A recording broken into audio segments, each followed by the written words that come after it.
I'm a UX UI designer, and I can develop in the front end.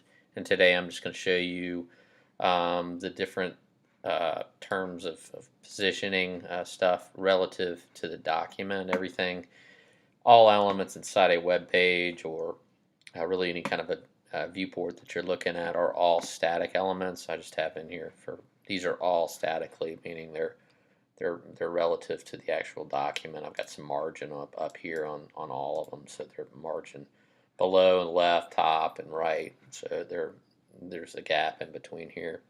So again, all divs, and these are all statically positioned by default in the browser. All these divs, and this is static, so we're going to keep that there. The first one I'm going to show you is the position of relative. So by relative, I mean you want to put this position property, and I've got you just basically you can move something relative to its original position. So you will see, we'll just position it, let's just say 50 pixels from the actual left-hand side of the document, and you're going to see the div move over. So this moved over 50 pixels, and you want to put it 50 pixels on the top. Let's just say 10 pixels. 10 pixels. And we'll move it over another 100 pixels. We move it down and to the right. If that makes sense. Let's do another. Move it again. 75 pixels. One more time just to show you again so it's making sense. Okay, and the next position property is going to be absolute positioning. So I'm going to take this div and put it inside here, and this is going to be this div. Actually, I forgot to cut that out. So this div right here, this right here is a child of this div right here. So we're going to position this. This is going to be positioned relative to.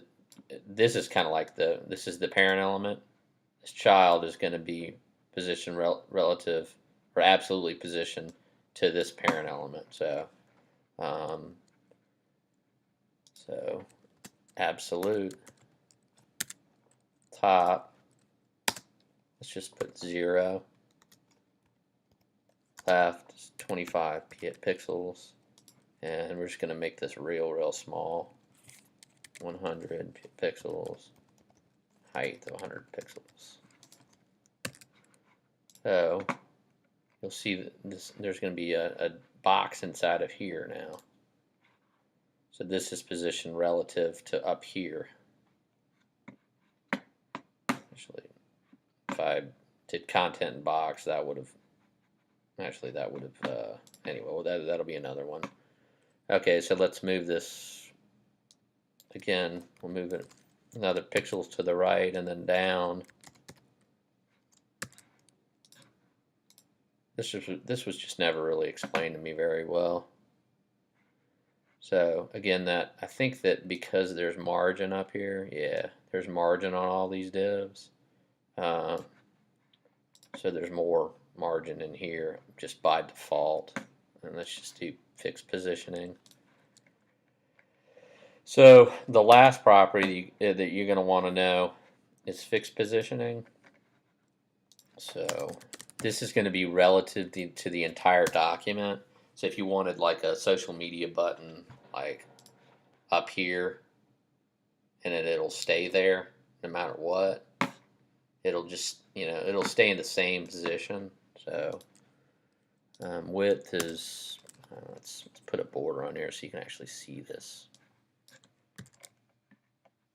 Alright, we'll put width of 100 px and then height of 50 px. And actually, let's do that a little bit bigger. Solid blue. Top. 50 pixels, and then from the left, 150 pixels. So again, this is positioned relative to the document up here.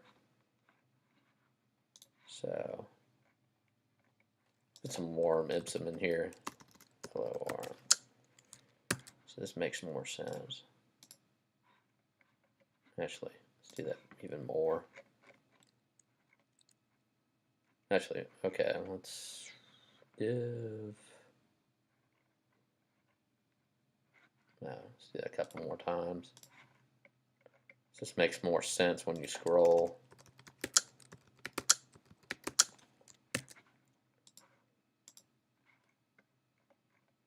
See, that's going to stay in the same position always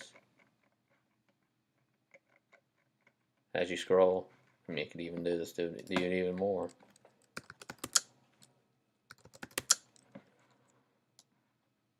Just make this go really, really close. Let's make this, you know, kind of iconic-ish.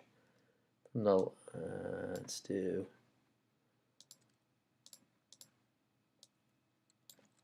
right.